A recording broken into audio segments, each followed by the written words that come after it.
I don't know about you, but I've been having this experience throughout my life where it seems like after the age of 30, I felt like my metabolism kept slowing down every 10 years because I was doing something, and then when I hit 30, oh, it didn't quite work as much. And then I hit 40, it didn't quite work as much. And then I hit 45 and it didn't work.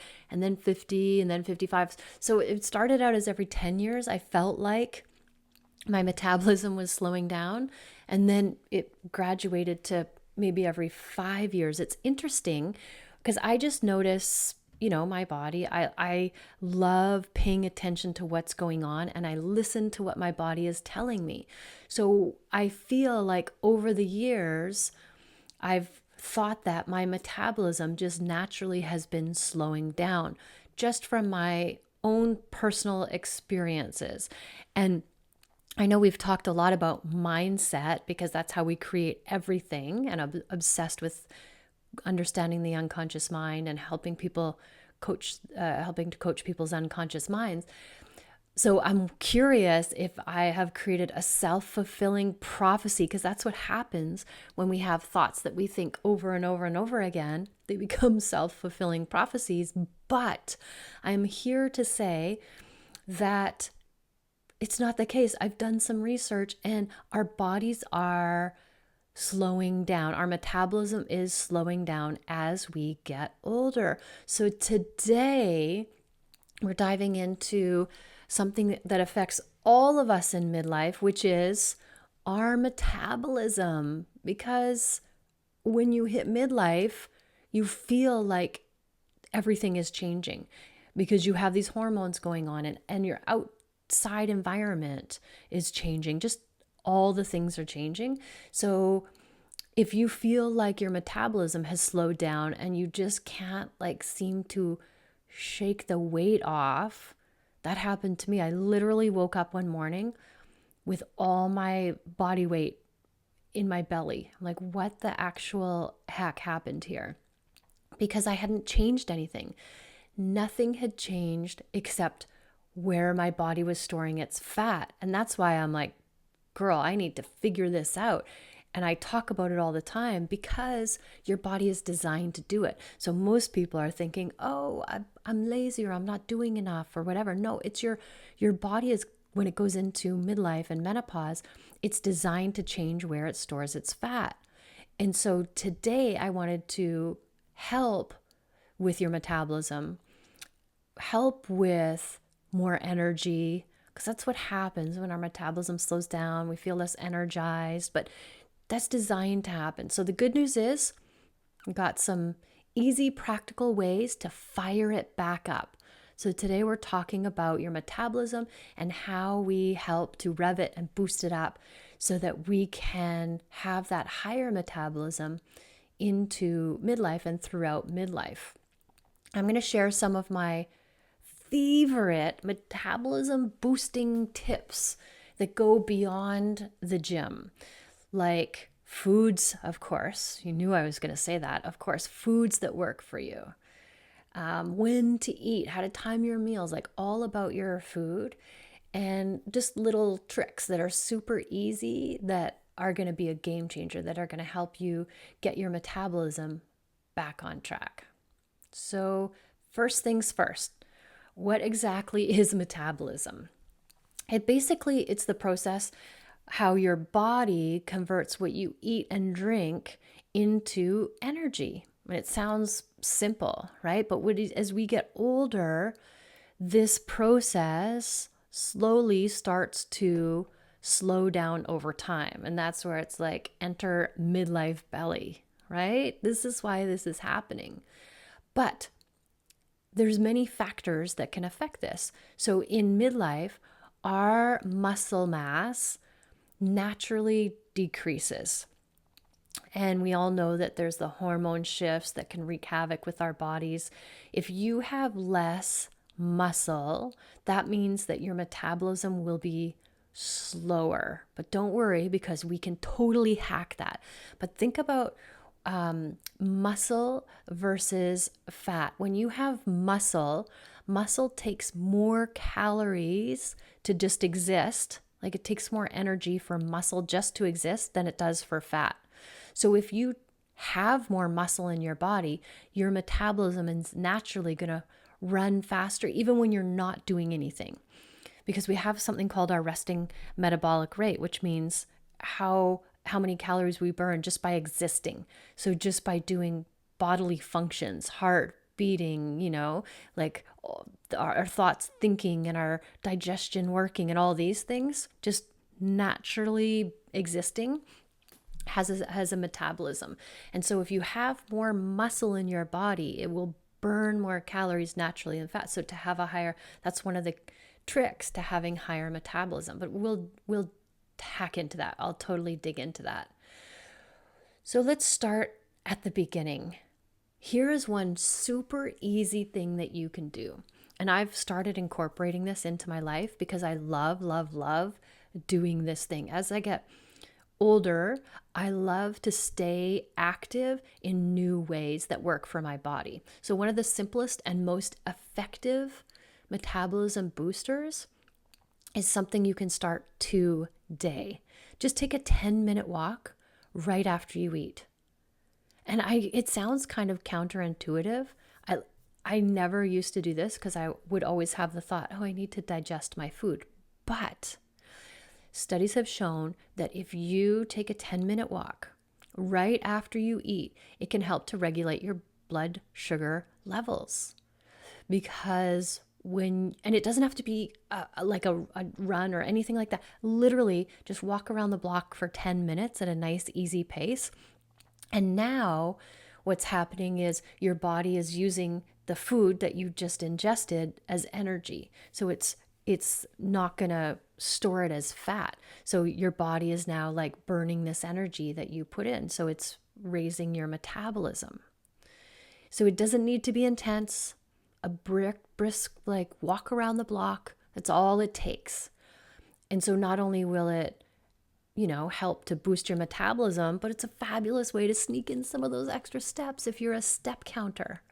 I've never been a step counter. I think it's because when I was a personal trainer, I was walking all the time. I was standing, walking. I never sat down. And now that I don't do personal training anymore, I do sit a lot at my desk. Actually, I have a standing desk. That's what I'm doing right now, is I'm standing at my desk because my body was not meant to sit in a chair.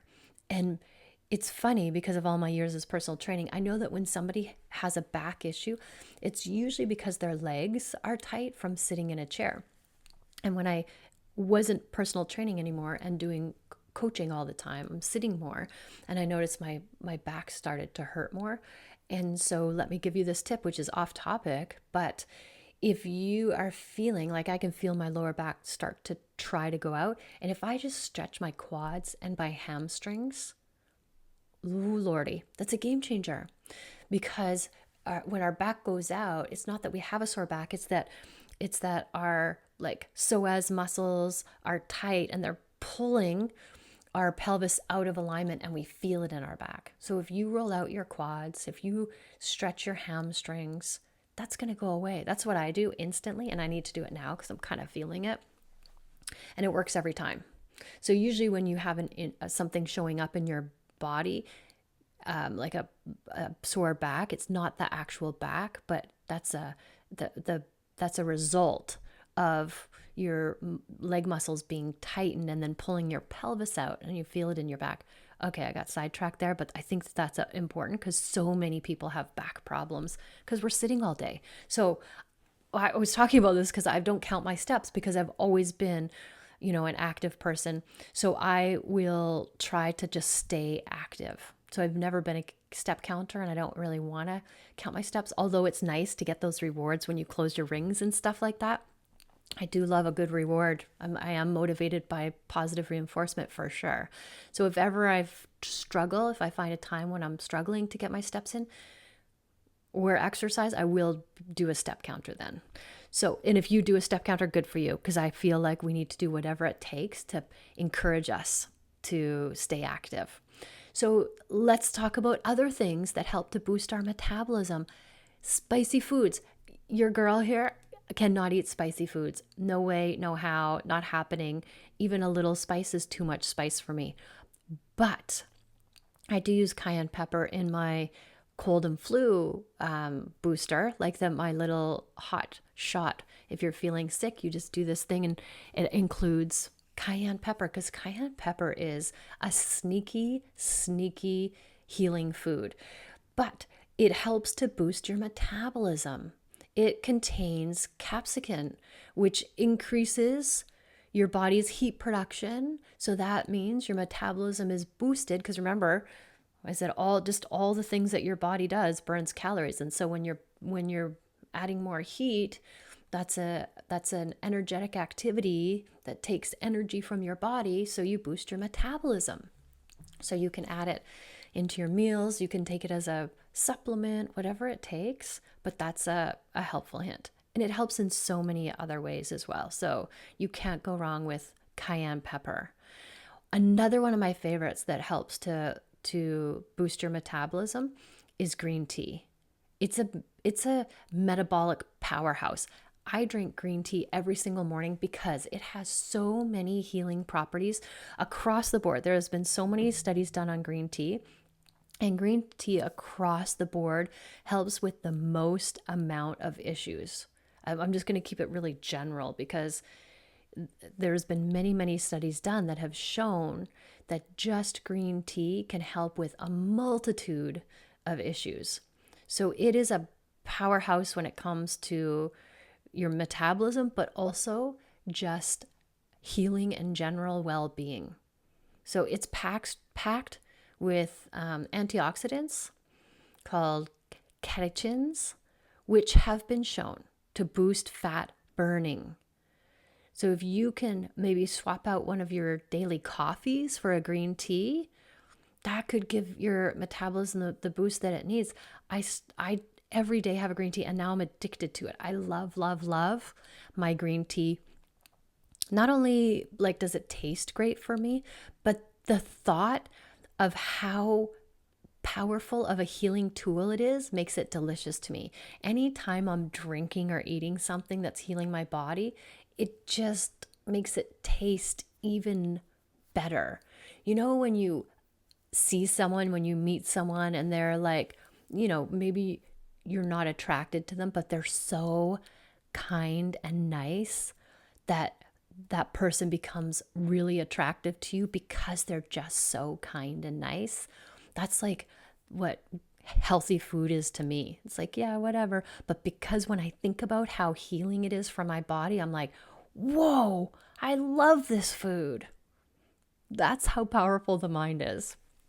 That's why I'm addicted to my green tea. And when I first started drinking, I'm like, ooh, this is gross. But because it's so healing, has such powerful healing qualities, now I'm obsessed with it. And I love, love, love the taste of it. And protein can also help to boost your metabolism.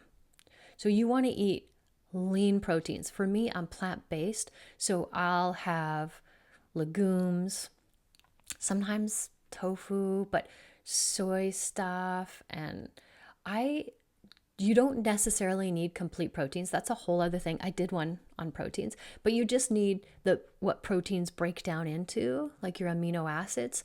And so when I have a wide variety of food, I always, always, always get my amino acid intake. So I'm just never low on protein. Protein is never a worry for me. But if you do eat meat, eat lean proteins like chicken and fish, and make them as clean as possible. So find out how they were raised and what they were fed and all that kind of fun stuff, right? Here's a big one. You always want to listen to your body's cues and only eat when you're hungry, and not because of what the clock says. I don't eat until 10 or 11 o'clock because I'm just not hungry. And throughout the morning, all the stuff that I do, I'm just burning stored fat for fuel. So that's wonderful. And now if I eat all day, every day, my body is just digesting and digesting and digesting, and it doesn't get a chance to repair or to burn stored fat. And burning stored fat helps to boost your metabolism. So really listening to your hunger cues and don't get sucked into societal constructs of you got to have breakfast, lunch, and dinner and snacks in between. These are the constructs of the food industry. They're just wanting you to eat more, so you buy more of their stuff. If you always know your body's hunger cues and only eat when you're hungry, not when you're emotionally triggered or when you're bored or anything like that, then your body's metabolism is going to be dialed in. Now, the timing of the meals is really, really important as well. You want to only eat when you're hungry, but you want to eat that food in a certain order. This is a game changer. And not a lot of people know about this. So if you eat your carbs first, it will spike your glucose, which means your insulin will be released, which means I always have explained to people like insulin equals store fat. That's what kind of happens, like a simple little summary. So if your blood sugar levels are elevated, your insulin levels are elevated, and now your body is like, oh, store is fat, store is fat, store is fat. And so we want to make sure that we keep our blood levels low, levels even with no spikes. And one of the best ways you can do that is by eating your carbs. Now let me really qualify this, because first of all, we only want to eat whole clean foods. But if you're eating something like sourdough bread, which doesn't have sugar, or it's really a minimalistic bread, then you want to eat that last. You want to eat, if you're having like your potatoes or your rice, which are complex carbs, they're whole grain foods, they're fantastic. We need those. We definitely need those. But you want to eat those last. If you're having fruit, which is a simple carb, you want to eat that last. Why? Because those, in all different levels, depending on what food it is, will spike your blood sugar, depending on what the food is. So if you have your vegetables first, because why? They're high in fiber, so they don't spike your blood sugar levels. If you have your proteins first, if you have your fats first, and then you have your carbs, your more simple carbs, your sugary carbs, it will help to keep your blood sugar levels even, and then you won't get your insulin spikes, and then your body won't be storing as fat. So it will keep your metabolism on target. This one has an actual big benefit of not spiking your blood sugar levels. Like, this is a game changer. And remember, when I talk about carbs, if you eat processed carbs, then eat them at the end of your meal, not at the beginning. And this is going to be a game changer for you. For people who eat whole clean foods, it'll still work if you eat, your rice and your potatoes or your oats or whatever it is, and your fruit last. That's how it will help you. It's really, really important that you understand that we need all of these foods in our nutritional repertoire. They're important. We need carbs, we need fats, we need proteins. But what we don't want to do is have processed carbs. So carbs are not bad, but processed carbs are evil. It's the sugars that get us. There's no nutritional value, and it spikes our insulin, and then our body is just store fat, store fat, store fat. So that's why this is really important, the order that you eat your food. Just try that next time you are having a meal. Just notice it. And then when you sit down at dinner, just be like, okay, which one of these can I eat first that's going to help to regulate my blood sugars? And try it out and see how it's going to have a big impact. And then also I want to add in strength training. If we have more muscle mass, our metabolism is just higher. And a lot of women are like, oh, I don't want big muscles. Trust me, you won't get big muscles unless you are a beast and your sole focus is getting big muscles. Other than that, just when you hit midlife, you definitely want to lift weights. You just want to build your muscle so that you can stay strong and steady and not fall over. And you want to make sure that you stay tall and you want to stay strong and keep your metabolism pumping. So if you have a weight routine, just a simple weight routine, work every single muscle 2 to 3 times a week, but make it fun. Make it so you enjoy doing it.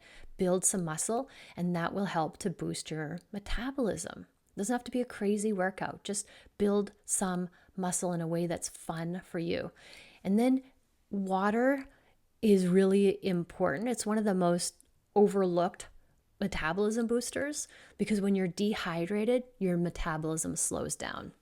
And then it's harder for your bodies to burn calories efficiently.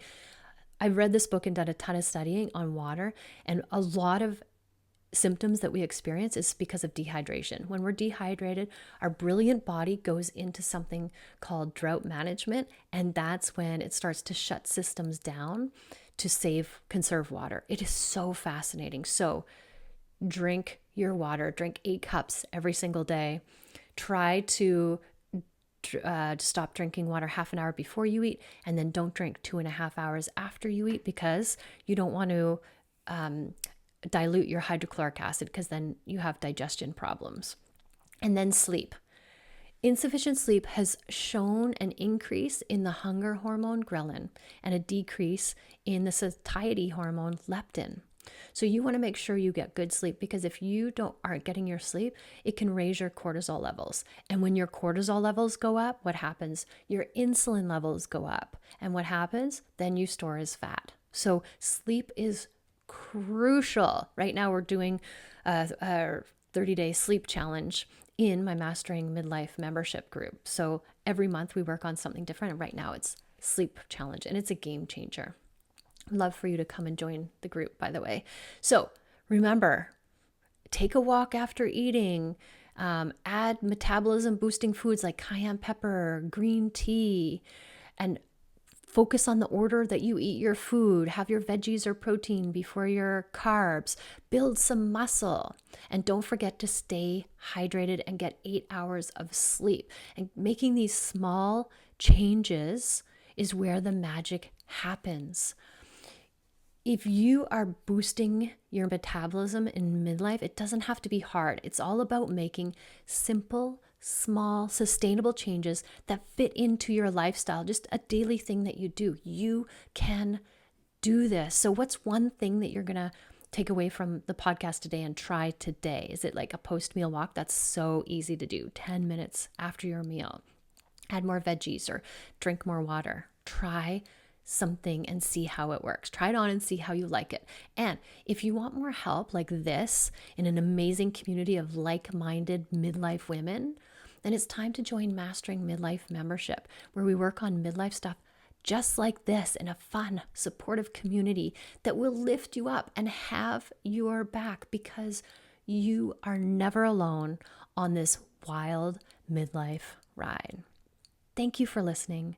Always, always, always love yourself first, and have an amazing day.